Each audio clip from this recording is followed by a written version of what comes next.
Voilà, et tout de suite nous arrivons à la dernière partie de notre émission, celle consacrée à notre sujet d'aujourd'hui et celle, comme je vous le disais, qui parle d'un événement marquant dans l'histoire de l'islam. Alors c'est durant le mois du Ramadan qu'eut lieu l'une des batailles les plus importantes de l'islam, que le Coran évoque d'ailleurs. Il s'agit bien évidemment de la bataille de Badr qui eut lieu le 17e jour du Ramadan de l'an 2 de l'Hégire. Et pour nous parler de cet événement, nous a rejoint par téléphone le Dr Kamal Gadallah, professeur à l'Université d'Al-Azhar. Bonjour. Bonjour. Alors justement, pourquoi ce jour a-t-il été appelé jour du discernement donc dans le Coran?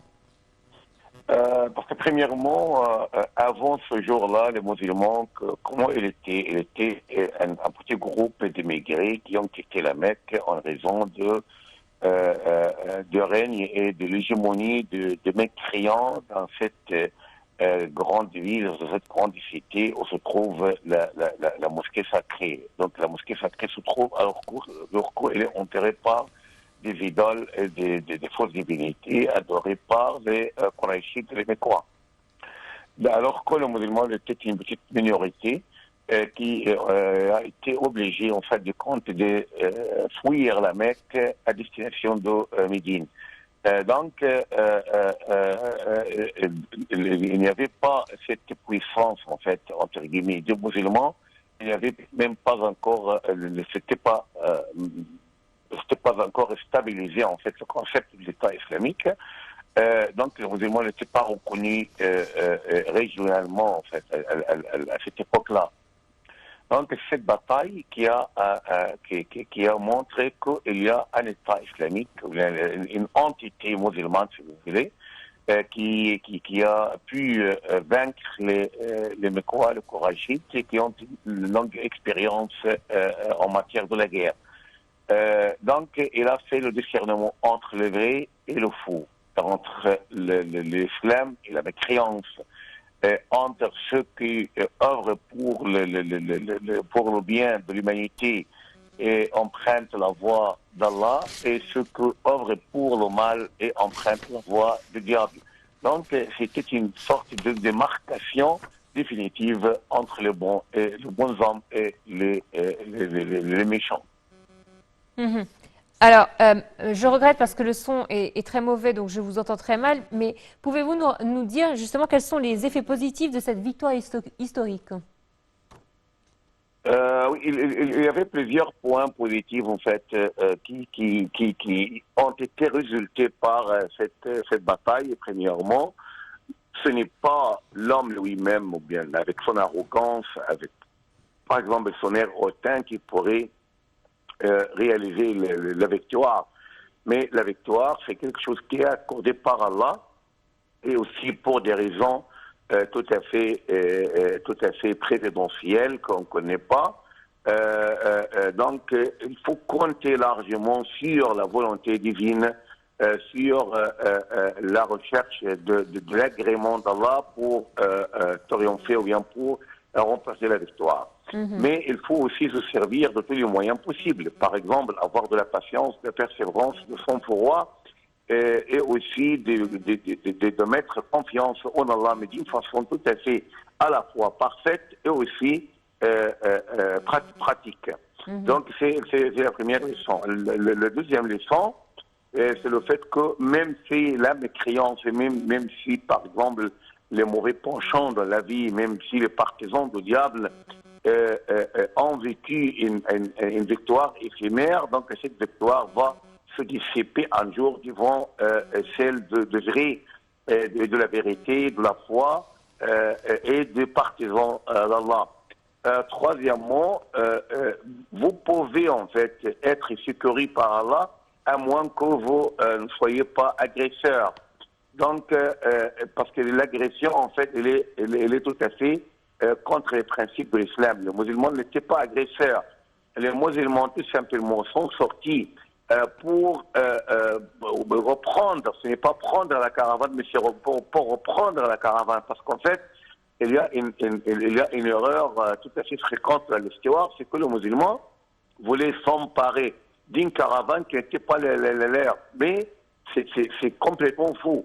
parce que la caravane quraishite, elle était composée des biens que le musulman était obligé de laisser à la Mecque.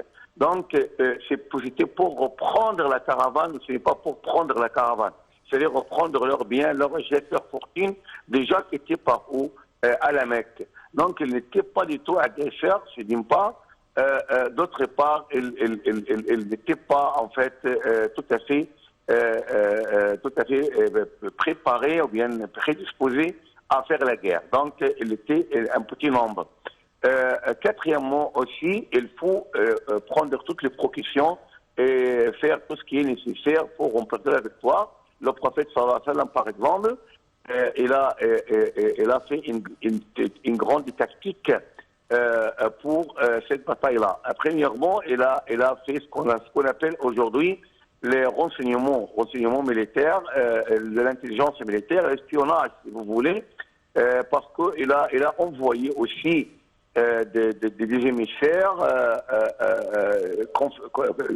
confidentiels, en fait, à plusieurs endroits pour collecter et ramasser des renseignements sur l'armée de Quraysh. Il faut mettre aussi l'accent sur, si vous voulez, les étiquettes de la guerre. Les étiquettes de la guerre sont basées sur deux piliers tout à fait essentiels. Premièrement, la concertation avec la concertation de la part de dirigeants avec les autres responsables. Et il faut être à l'aéroport parce que peut-être il y a quelqu'un qui a un point de vue tout à fait stratégique. Et deuxièmement, l'obéissance absolue de la part des inférieurs à leurs supérieurs, c'est-à-dire les chefs. Donc, comme on dit par exemple dans l'armée aujourd'hui, ou bien dans les littératures militaires aujourd'hui, la concertation de la décision, d'accord, et la dictature de l'application. C'est-à-dire, on pourrait faire la concertation tant qu'on n'a pas encore pris la décision. Mais une fois que la décision est prise, il faut qu'elle soit mise en discussion, mise en application d'une façon tout à fait parfaite et scrupuleuse. Donc le prophète, il a fait cette concertation et il a reçu aussi plusieurs suggestions. Premièrement, par exemple, en ce qui concerne le fait de procéder à la guerre, de se livrer à la guerre. Donc il a fait la concertation, il ne s'est pas contenté de l'avis des émigrés qui étaient avec lui, mais il était toujours à l'écoute des Médinois, parce que ce sont les Médinois qui ont le propriétaire de la ville et aussi sont pour la majorité. Deuxièmement, il a pris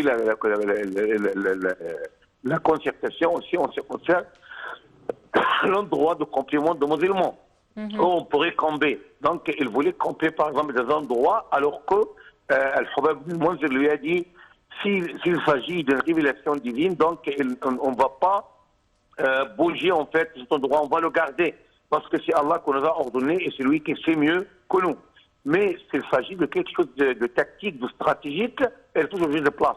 Le prophète lui a dit, mais c'est quelque chose de stratégique, il lui a dit, mais la stratégie dit le contraire. Il faut être tout près de puits d'eau pour empêcher le Qurayshite de s'abreuver, c'est-à-dire de prendre de l'eau. Donc c'est un point tout à fait effectif dans la guerre. D'empêcher votre ennemi d'avoir de l'eau d'une façon tout à fait simple. Donc le prophète a changé de place.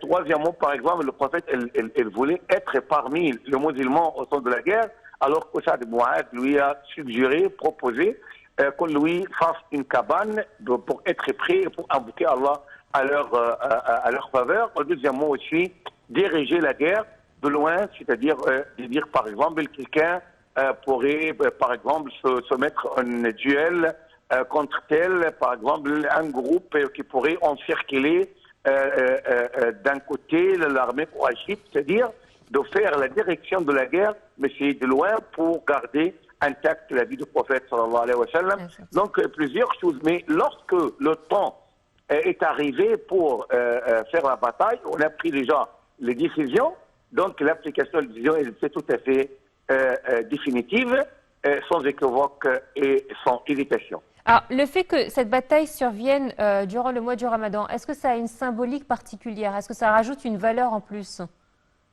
Ah oui, une valeur en plus parce que le musulman faisait la guerre alors qu'il était à jeun.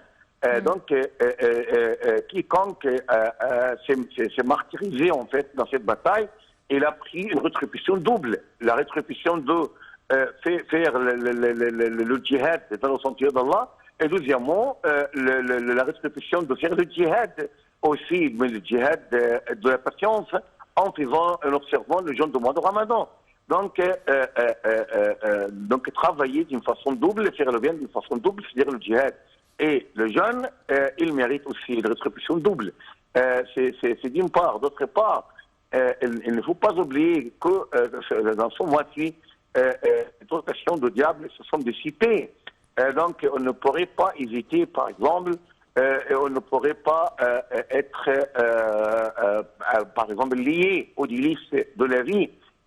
Donc, il y a aussi des points tout à fait spécifiques en ce qui concerne la spiritualité et la moralité, la bonne conduite. Donc, le musulman, il était plus correct que jamais, plus patient que jamais, et aussi plus persévérant que jamais, et rétribué aussi d'une façon tout à fait parfaite et en fait indéfinie, parce que c'est Allah en fait qui accorde cette grâce à eux.